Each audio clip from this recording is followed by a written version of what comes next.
Assalamualaikum warahmatullahi wabarakatuh. Terima kasih kepada Ibu dan Bapak sekalian, Mas-mas dan Mbak-mbak, dan juga adik-adik yang sudah datang ke Taman Bentang Pustaka. Selamat datang, saya ucapkan di acara Tadabur Daur malam ini. Ini sebenarnya adalah kali pertama Mbah Nun bertandang ke penerbit Bentang Pustaka. Sebelumnya kami memang sering bersilaturahmi ke rumah yang di Kadipiro, rumah Ean, atau juga datang di forum-forum Ma'iyah. Dan padahal sebelumnya kita sudah menerbitkan beberapa buku-buku Mbah Nun ya.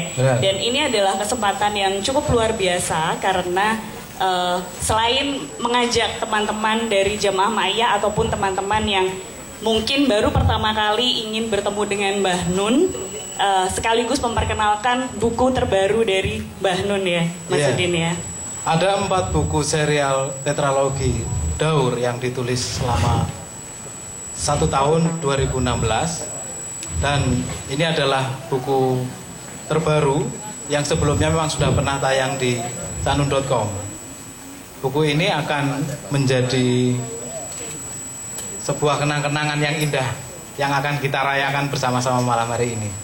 Gitu Mbak Intan? Iya. Malam ini kita akan kehadiran pembicara selain Mbah Nun, juga ada teman-teman yang pasti dari jamaah Maya sudah mengenal, yaitu Mas Fahmi dan Mas Rizky. Mas Fahmi dari Kenduri Cinta Jakarta dan Mas Rizky dari Juguran Syafaat Purwokerto. Lalu ada juga dari Bentang sendiri, ada Mas Salman Faridi, beliau adalah CEO atau Direktur di penerbitan Bentang Pustaka. Tapi untuk teman-teman dan ibu bapak sekalian yang sudah hadir di sini, sebenarnya perlu juga kita memperkenalkan diri Mbak Intan. Oh iya, betul. Jadi saya pengen tahu sebenarnya apa yang terjadi kok tiba-tiba Bentang Pustaka ini bisa mengeluarkan buku daur. Apakah dapat dari mana wahyunya atau bagaimana gitu? Saya kira, atau tiba-tiba jatuh naskah di depan benar. pintunya Bentang, atau apakah ada proses di balik itu ya Mas Udin ya? Iya benar, tentu saja ada proses di balik itu. Jadi Bentang Pustaka sendiri itu apa? Lalu bagaimana Bentang itu kok menerbitkan bukunya Mbah Nun? Lalu sebenarnya besok ini masih ada buku-buku baru lagi yang akan terbit dari Bentang Pustaka, atau bagaimana? Saya beri kesempatan untuk Mbak Intan, Mbak Nurjana Intan ini adalah editor di Bentang Pustaka, dan bukan kebetulan tapi memang dari awal Mbak Intan ini memegang naskah-naskah non-fiksi yang di situ termasuk buku-bukunya M. Ainun Nadjib atau Mbah Nun.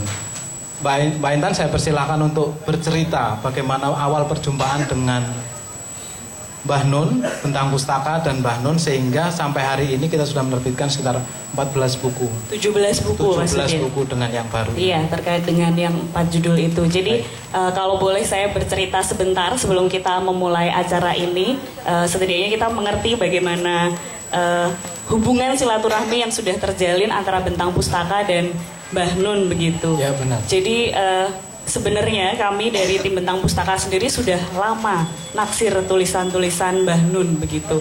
Dan kira-kira sekitar tahun 2013 kalau tidak salah, pertengahan 2013 kami kemudian memutuskan untuk datang ke rumah Kadipiro itu dan ingin bersilaturahmi dengan Cak Zaki dan teman-teman dari manajemen Progres. Di situ kami mengutarakan keinginan bagaimana jika Bentang Pustaka menerbitkan karya-karya Mbah Nun, mungkin tulisan-tulisan baru beliau atau isai-isai yang tengah beliau tulis di media massa dan lain sebagainya gitu. Terus menariknya kami diajak main ke perpustakaan dan di situ ada banyak sekali buku-buku Mbah Nun yang terbit dari tahun 80-an, 90-an, 2000. Mungkin teman-teman sudah mengetahui dan sudah banyak membacanya ya gitu. Dan kami kemudian berpikir bahwa tulisan-tulisan itu banyak yang kemudian tidak lagi beredar di mungkin di toko-toko buku atau di perpustakaan sekolah yang sebenarnya itu patut dibaca oleh mahasiswa-mahasiswa atau bahkan teman-teman kita yang masih SMA atau siapapun itu begitu. Terus akhirnya kami nembung gitu.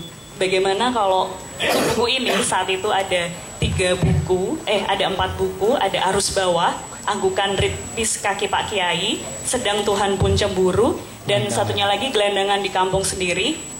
boleh tidak kalau Bentang menerbitkan kembali begitu. Setelah didiskusikan oleh Cak Zaki, Mbah Nun dan teman-teman dari Progres, dari Mas Helmi ya terutama, ternyata boleh begitu. Wah, kami senang sekali gitu. Dan akhirnya kami melakukan pengemasan ulang dan pembacaan ulang atau mencari isu-isu baru apa yang bisa kemudian kita keluarkan lagi nih di situasi masyarakat yang seperti ini. Dan ternyata yang kami pikir bahwa tulisan pada tahun 80-an, 90-an itu yang sepertinya akan menjadi catatan sejarah penting yang akan kita baca kembali, ternyata itu masih relevan sampai sekarang. Jadi ketika membaca, kita tidak sedang memandang Indonesia 20 tahun yang lalu, 10 tahun yang lalu. Tapi yang saya lihat melalui tulisan Cak Nun adalah, ya ini Indonesia sekarang, begitu. Terus pada Forum Ma'iyah pada tahun berapa ya Mas Udin kalau tidak salah? 2015 kami berkesempatan hadir dan bertemu dengan guru besar Pak Mus. Beliau adalah editor dari Bentang Budaya. Jadi mungkin kalau saya generasi Bentang setelah Masehi, Pak Mus adalah generasi Bentang sebelum Masehi. Dan saya mempertanyakan itu. Bagaimana mungkin tulisan Mbah Nun itu bisa relevan sampai belasan atau 20 tahun ke depan? Menurut beliau, yaitu karena kedalaman berpikir seorang MH Ainun Najib gitu. Bahwa setiap persoalan itu dipetakan dengan sungguh-sungguh, tidak dilihat secara parsial, tapi kemudian benar-benar holistik. Dan itu yang seharusnya kita pelajari. Dan sejak saat itu Bentang Pustaka terus berikhtiar untuk tulisan-tulisan Mbah Nun dimanapun itu kami harus mencarinya dan kami terbitkan kembali begitu Mas Udin. Baik, menarik sekali. Ini saya mau tahu ceritanya Mbak Intan yang ngedit buku. Jadi teman-teman, ibu bapak sekalian, Mbak Intan ini yang mengedit buku, semua buku yang Mbah Nun yang non fiksi khususnya, itu yang di bawah koordinasi Mbak Intan. Saya cerita dong pengalaman mengerjakan naskah buku yang mungkin nyaris sempurna begitu. Nyaris sempurna. Jadi kalau ketika saya diberikan amanah untuk mengerjakan bukunya Mbah Nun, saya tidak berani mengatakan bahwa diri saya itu penyunting. Tidak ada yang perlu disunting dari tulisan Mbah Nun begitu. Yang saya lakukan adalah mencoba memahami tulisan beliau yang sebenarnya tidak bisa berhenti di satu tulisan saja. Yang terus ketika kita membaca itu ternyata semuanya ada kaitannya. Bahkan sampai satu titik ketika saya membaca satu naskah Mbah Nun itu tidak bisa sekali, 2 kali, 3 kali jadi. Tapi bisa membaca itu sampai 10-11 kali dan setiap membaca itu ada pemahaman yang baru lagi.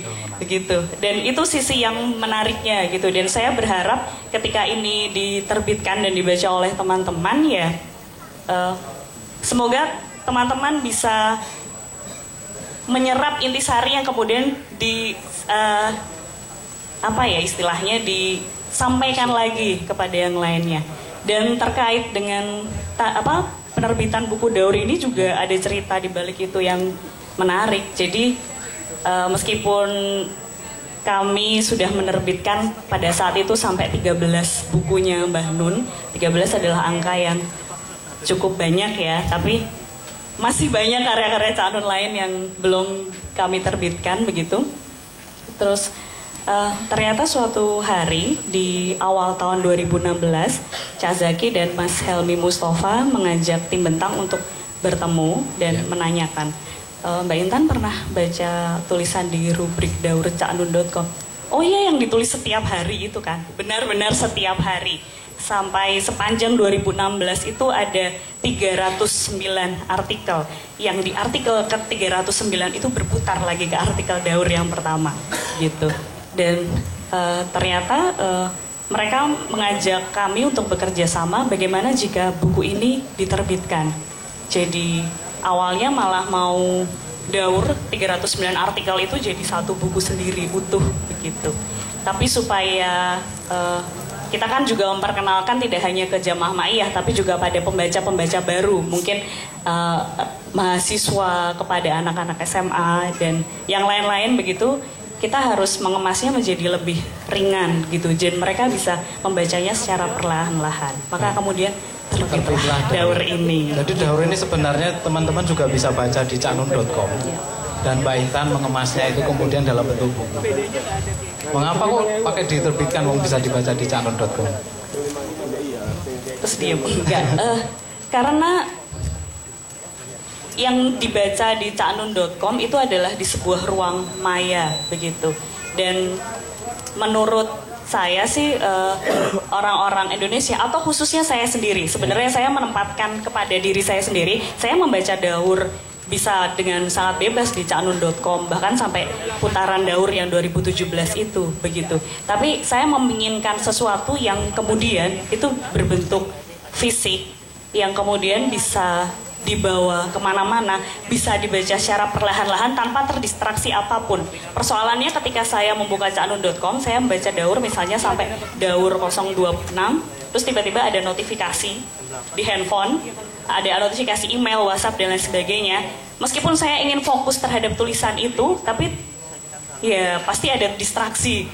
Ini nanti jangan-jangan dari apa begitu. Tapi ketika dalam bentuk buku, dan saya sudah merasakannya sendiri, membaca ulang dalam bentuk buku, saya bisa menjadi seseorang yang sendirian gitu, memahami tulisan-tulisan ini kembali, dan benar saja tetap ada pembacaan-pembacaan baru lagi, Mas Udin. Ada banyak gitu. kekurangan dan kelebihan dari buku. Iya, kita nggak betul. perlu pakai data, nggak perlu pakai pulsa, listrik mati juga nggak apa-apa, asal terang gitu ya. Kita masih bisa buku. Pakai teplok juga mungkin masih bisa. Baik teman-teman, terima kasih Mbak Intan. Aplaus buat Mbak Intan. Terima kasih teman-teman semuanya.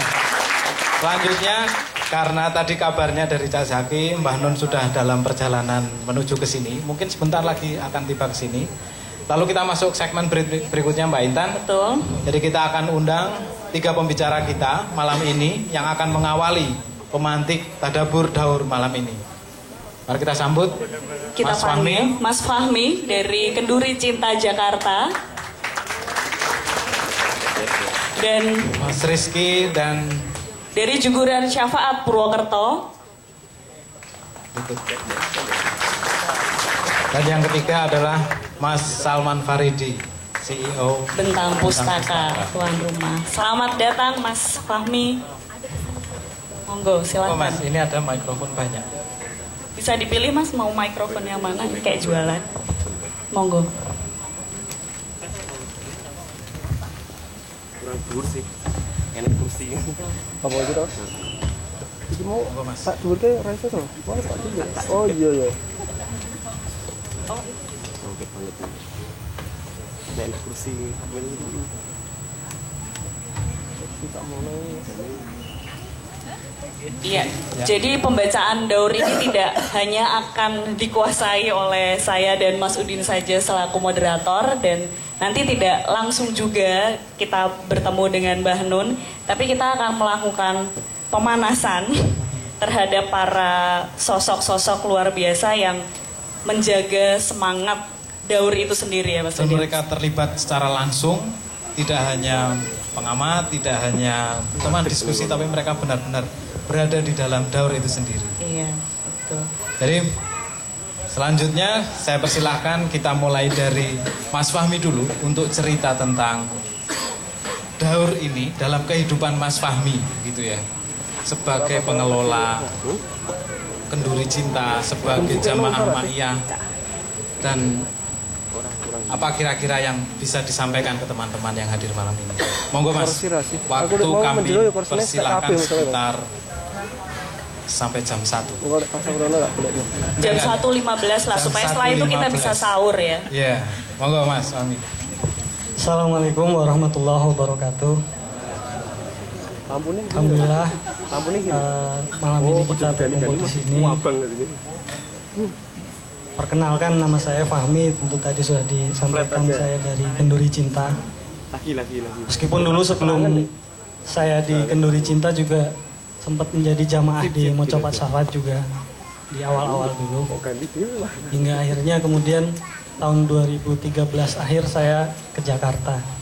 Sampai sekarang domisili sih di rumah, cuman masih aktif di Kenduri Cinta. Tadi ditanyakan apa sih pengaruhnya daur misalkan ya. Saya ingin berangkatnya justru tidak ke sana dulu, tapi berangkatnya itu kita bersyukur. Kenapa bersyukur? kalau dulu misalkan ketika Cak Nun masih aktif nulis di surat kabar tahun 80-an, 90-an, konon itu orang menanti-nanti tulisan Mbah Nun setiap hari di surat kabar. Hari ini ketika Mbah Nun sudah memutuskan untuk tidak muncul di media massa, tidak menulis rutin di media massa, tahun lalu Mbah Nun memutuskan untuk menulis lagi melalui website, dan itu setiap hari. Itu yang sebenarnya makanya saya sampaikan tadi, kita berangkatnya bersyukur. Karena saya pribadi tidak mengalami dulu ketika Mbah Nun nulis misalkan Indonesia bagian dari desa saya, atau ketika tulisan Selilit Sang Kiai, ketika tulisan Bola-bola Kurtular dan lain sebagainya, yang dulu ditunggu-tunggu oleh pembaca di surat kabar. Bahkan tulisan yang John Pakir itu juga termasuk yang ditunggu-tunggu. Tulisan yang pendek-pendek itu juga tulisan yang ditunggu-tunggu. Sementara, nah kita hari ini bersyukur karena setiap hari ada saja tulisan baru yang dari Mbah Nun yang sampai ke kita. Apalagi sekarang di era digital informasi yang sekarang itu kan ada website caknun.com, sehingga kita sangat mudah lagi mengaksesnya. Kita nggak perlu beli koran misalkan. Daur ini kan yang dirilis malam ini itu kumpulan tulisan beliau selama tahun 2016, 309 seri. Saya pribadi pun merasa bahwa satu tulisan tidak cukup dibaca sekali. Ada banyak tulisan yang kemudian baru saya pahami hari ini bahkan. Seperti halnya gini, mungkin teman-teman juga mengamati beberapa waktu yang lalu tulisan Saya Anti Demokrasi yang ditulis oleh Mbah Nun tahun 96. Itu booming lagi akhir-akhir kemarin, yang mana kita dulu nggak membacanya. Mungkin sebagian dari kita ada yang membacanya, pernah memiliki bukunya mungkin ketika itu. Tapi saya yakin mayoritas banyak yang dulu ketika tulisan itu ditulis oleh Mbah Nun tidak menemukan tulisan itu. Justru kita menemukan tulisan itu ketika disampaikan oleh orang lain ke kita. Ternyata setelah kita baca kan sangat relevan. Kejadian ya, kalau teman-teman baca Saya Anti Demokrasi itu bagaimana Cak Nun menggambarkan posisi Islam yang dipojokkan. Itu tahun 96 Mbah Nun sudah menggambarkan seperti itu. Dan ternyata hari ini kita masih mengalami hal yang sama. Tadi di dalam saya dengan Mbak Intan ngobrol-ngobrol, sebenarnya yang nggak berubah itu kita, atau memang Cak Nun yang nggak berubah. Saya sampaikan kepada Mbak Intan, memang zamannya yang nggak berubah. Ya memang seperti inilah dari dulu kondisinya sama. Sehingga kalau kita membaca tulisan-tulisan Mbah Nun yang dulu, banyak sekali yang relevan dengan kondisi hari ini. Masuk ke Daur, ketika pertama kali Mbah Nun memutuskan untuk menulis Daur kan, kalau teman-teman ingat di Mocopat Syafaat, beliau menyampaikan, saya akan memberi pelok kepada jamaah Ma'iyah jika sebelumnya itu mangga. Sebelumnya tulisan Mbah Nun yang dulu mungkin lebih mudah dicerna. Tapi kalau teman-teman membaca Daur 1 terutama tahun lalu, itu tidak serta-merta ketika kita membaca langsung paham. Ada di mana di situ semacam clue atau bahkan kadang teka-teki. Atau seperti yang ditulis Mas Salman hari ini, yang tampak A, tetapi bisa jadi maksudnya B, C, D, atau X, Y, Z. Yang bisa jadi kita baru tahu bisa minggu depan, bisa bulan depan. Dan itu banyak sekali yang ditulis di Daur ini juga menjadi sangat relevan tahun ini. Misalkan tentang pornografi internet. Ketika Cak Nun pertama kali menyampaikan internet itu pornografi total, itu banyak yang menghujat, banyak yang nggak setuju, karena nggak paham substansinya, hanya mendengar ungkapan bahwa internet adalah pornografi total. orang hanya menganggap pornografi itu hal-hal yang berbau dengan misalkan film porno misalkan, atau perempuan yang memakai baju seksi dan lain sebagainya. Hanya sekitar itu saja. Tapi di Daur, Mbah Nun nulis banyak banget konteks yang dimaksud dengan internet pornografi total. Teman-teman mungkin bisa baca yang judulnya Darurat Aurat 1-2. Kemudian Sistem Aurat, IT Janati, dan macam-macam yang konteksnya tentang internet itu sendiri. Jadi kondisi hari ini di internet itu, orang bisa menghujat siapa saja, bisa mengekspresikan apa saja tanpa merasa bersalah, bisa melakukan apa saja di internet tanpa merasa bersalah. Dan itu terjadi berkali-kali ketika seseorang dibully misalkan, semua orang membuli tanpa memikirkan efeknya. Ada yang memakai akun anonim misalkan, ada yang karena dia punya buzzer yang banyak, kemudian semua pasukannya keluar untuk membuli seseorang. Itu yang salah satu konteks di mana Mbah Nun mengatakan internet adalah pornografi total. Lebih dari itu, sekarang banyak orang yang ditelanjangi habis-habisan di internet. Jadi internet betul-betul menjadi media untuk menelanjangi seseorang. Tinggal menunggu saja sekarang siapa. Misalkan yang sekarang lagi booming kan Habib Rizik yang sedang ditelanjangi habis-habisan di internet. Bisa jadi nanti bulan depan tokohnya beda lagi. Itu nanti akan tergantung pada siapa yang mengambil keuntungan di situ. Itu mungkin yang pertama bisa saya sampaikan, Mas, tentang Daur. Baik, terima kasih. Aplaus dong buat Mas Fahmi.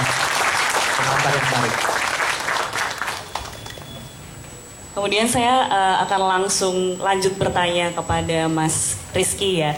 Ini tadi saya review sedikit dari Mas Fahmi bahwa pornografi internet gitu. Ini dan kita mencari satu sosok orang yang ketika kita puja habis-habisan dan kemudian konsepnya tiba-tiba tidak kita sepakati, kita bully habis-habisan. Itu menunjukkan bahwa mungkin saat ini yang kita fokus terhadap sosok, bukan kemudian konteks.